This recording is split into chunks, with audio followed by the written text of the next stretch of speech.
so it was really really nice, and like I said, it cemented the fact that I'd made the right decision.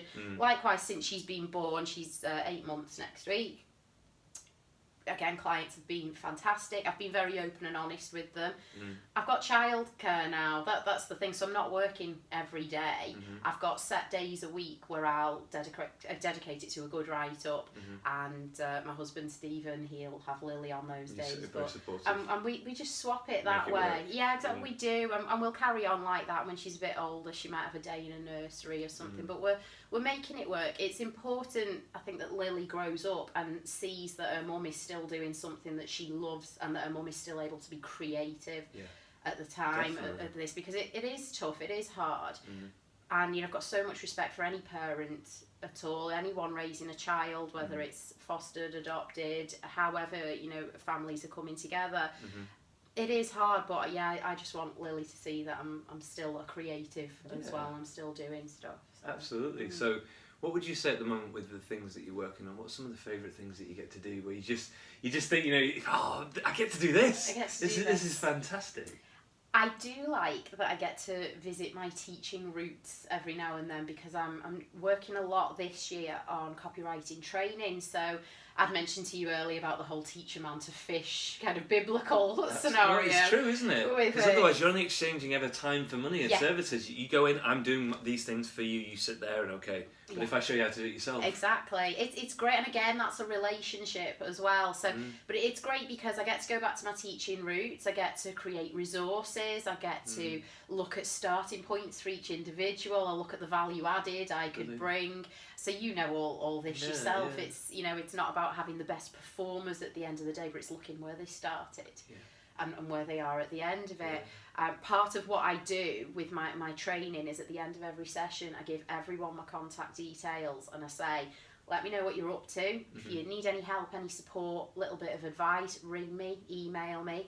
Likewise, if you're absolutely great and you don't need me at all, still keep in contact and tell me about all the good stuff you're doing, because I like to see that. I like to see that it is working, and that the knowledge I can hopefully impart is working, whether it's developing creativity, developing technical accuracy in writing, or just giving a bit of a boost of confidence to people, really, because it can be quite daunting if someone says to you in your job, write this for me. I think the thing with writing as well is there's so many, we talked about context, so if you're writing for a website, or if you're writing for an educational publication, if you're writing in an informal way, if you're delivering a presentation, writing a script, it's all writing, but it's all very, very different. Of course it is. You've got to think in different heads and different hats, and absolute. So it's good. It's almost like a coach almost. That person, I'm there for you. I can give you the skills, but it's more than that. Exactly. Oh, it really is, and I thoroughly enjoy it. And I actually wrote a blog a couple of days ago. In fact, it was yesterday that I had it all signed off. The first training that I delivered of the year was at a company, I hope I can name them if that's okay. They're a company called True Bearing in Chorley. That's a good name. It is good. It is a good name. I'm all about that as a good name. I don't even care what the business does after that. If it's a good name, I'm fine with it. But they're based in Chorley, so not far from here. And they're a chartered financial planners, and they'd asked me to go in to work with their marketing department. It was quite a new team that they'd established, and they wanted to develop just a little bit of everything. We talked about technical accuracy, confidence, I think, was the main thing though with their staff. And I went in, and as you do at the end of every training session, you go away from it and you email them and say, please can you do this anonymous feedback for me? I don't like putting pressure on people to do it there and then, because I want them to be honest. And also, if they've been learning it, so there's a vulnerability there, and they'll have been trying to take in things, and now you're trying to tell me to evaluate it. It's a bit much. I don't like it. And the thing is, I would love it if I get loads of feedback and it says, Jo is a fantastic trainer, she's the best writer I've ever dealt with, she's amazing, oh my god, you're not going to get a better copywriter trainer than this. Exactly, but I want to know, well, if you did like something, what was it? What was it specifically that you liked? Because I'll make more of that. Of course. Likewise, if there was something they didn't like, or I didn't explain very well, I need to know that, because I've got to go out and do this somewhere else and build a reputation. And but the feedback I got was amazing, it was fantastic, I loved it.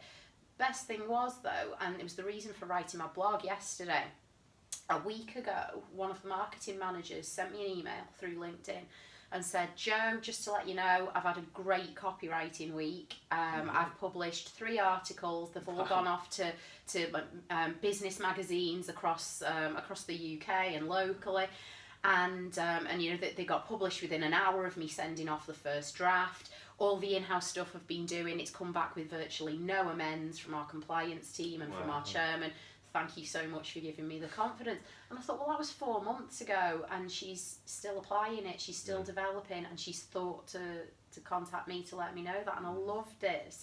So I wrote a bit of a case study in a blog just to say, well done to True Bearing for investing in your team to do this, because they could have said, well, I'm not paying that, you know, it's only a bit of writing, we'll buy them some software, or they can use spell check, which I hear a lot. So you know, but they invested in their team, and that's a testament to them for for looking at writing as being something, you know, so important in what their staff need, because everyone in a workplace writes, even if they're just sending emails out. Absolutely. It's your message, isn't it? I think also the thing with writing is, we were talking about this about the internet, it's all writing. So it's everywhere. You know, all the videos that we watch, all the things that we post, everything involves writing. Of course it does. Whether it's just copying, pasting, or looking at things, scanning things, moving things, changing things, tagging people, it's all down to writing. It's all down to context. It's all down to, like, say, audience purpose, all that good stuff you learn in school. Yes. People say, where am I actually going to use this? You're going to use this a lot. You're going to use it, whether you realise it or not. Yeah, and it's important to get it absolutely right and think, well, you're not creating something for yourself, you're always creating it for an audience. So I always say in my copywriting training, and to anyone who contacts me and says, oh, well, you know, how should I be a writer? I always think, well, write for yourself. What do you want to write? Because that will be the easiest way of getting your thoughts down. But then take a step back and edit for your audience. Definitely. Who's reading this? Who's going to take it in? Who needs to get this message? Who needs to understand it and interpret it? But definitely write for yourself, edit for your audience. I think that's like a 1-2 stage process. I think that's brilliant, because people kind of, they try and write for their audience first. It doesn't or work. They write about what they know to themselves. Yes. They get one or the other. Yeah.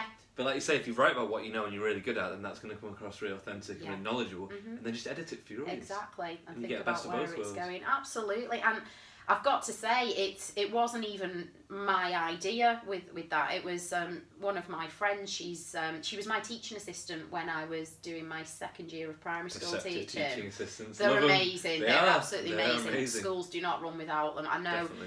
Teachers have got one of the hardest jobs. I really do think that. I wouldn't go back to it if you quadruple the pay. I just don't think any amount of money you can throw at those people is ever going to be enough.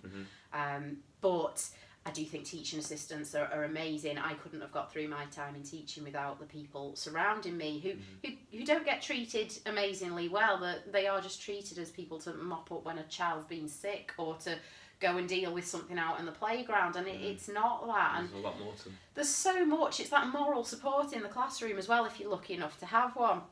And one of mine was a lady called Amanda. She is one of my best friends now. I'm godmother to her son, which I do a terrible job of because I'm not religious. I'm fairly sure I'm an awful role model. I'll give it a go. Try it for him. Exactly. So my godson, you know, will hopefully see this at some point and be proud.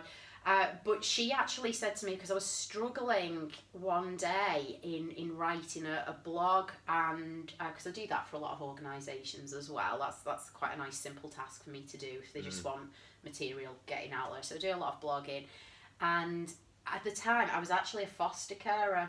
Right. And I'd been asked by the foster agency to write a blog. But it was difficult because they wanted me to write it as a writer, so it'd be professionally written, but they wanted my thoughts as a foster parent who was actively working with children.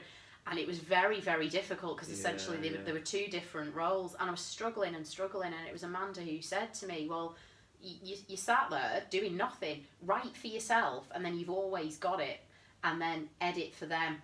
But she said, never get rid of that version that you wrote for yourself, because one day you may want to turn it into something, and perhaps I will. You've got it. I've got some stories that raw to tell footage. Yeah.